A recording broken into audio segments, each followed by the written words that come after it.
Queensland Brain Institute, again, just working out of these pages of process in the book. Queensland Brain Institute, funded by an American, very wealthy person who's determined to give away all of his money before he departs this world into research projects. This is for the research into the health and development of the human brain. So we proposed it because, unlike most research buildings that have basically one kind of science, this has many forms of science, anything but that are linked together with the research into the human brain. So we said this is less like a conventional research building and more like a theatre. And so we created this and talked about green rooms where people would rehearse the plot of the play and come together and be able to shift in, move stage left, stage right. So the kind of really intensive engagement with thoroughfare and people meeting and occurrences throughout the building, far more so than certainly any scientific building we'd been involved with. And that was the theme, I think, more than anything else we'd done that won the competition for this building. Masses of these models. Every time we do one of these competitions, I think we got up to model number 11 as we build these scale models. Andy Wong in my practice does these just as part of this process as we worked up the design throughout the competition phase. It is during construction. Here it is just completed. It opened in November, December of last year. But again, a building that you can look right in, and we pull the laboratories forward. There's this massive, like a big glass filing cabinet of laboratories.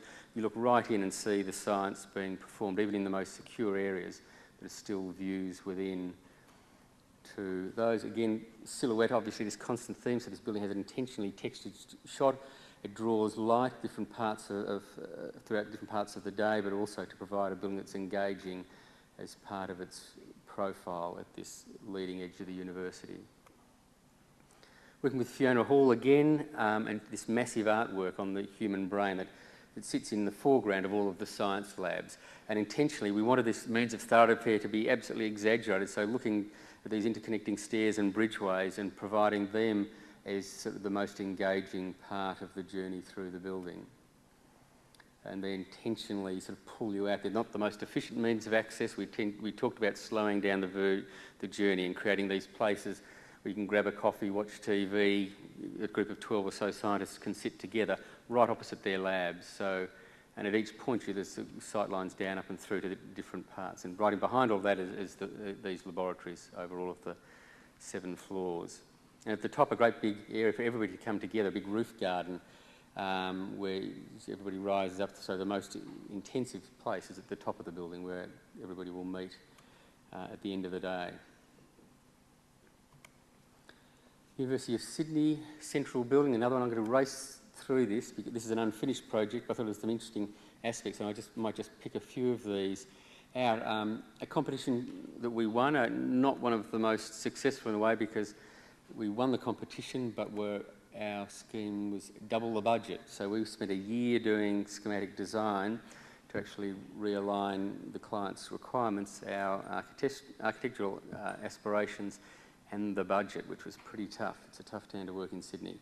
But this was about engaging 2 parts of a campus that sits either side of a massive city street. For those of you who don't know the University of Sydney, there's the traditional Camperdown campus, the new Darlington campus, and in between is this massive arterial route into the city road. So we designed this massive building, which is a vast underground library, a civic square, 5 stories of student services, but a series of bridges also that linked the 2 parts of the campus.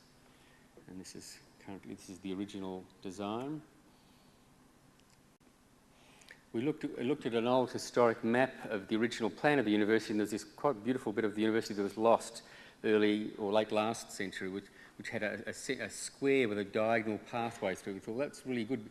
Diagonal pathways are good because they tend to want to collide more. So we took that as part of the mosaic and had that as really the starting point. And so this vast cruciform signifies to the students these points of entry into these 4 corners of this vast square, and then linking those across to the bridge that we designed. That means then this engagement should be intentionally mucked around with, and we pushed it around to the point where it's not a perfect, neat diagonal, but it actually is suggesting the weight of flow and the distraction of different activities and all sorts of things. So through the journey of making it, it becomes much more of an abstract idea, but still maintains true to that initial philosophy.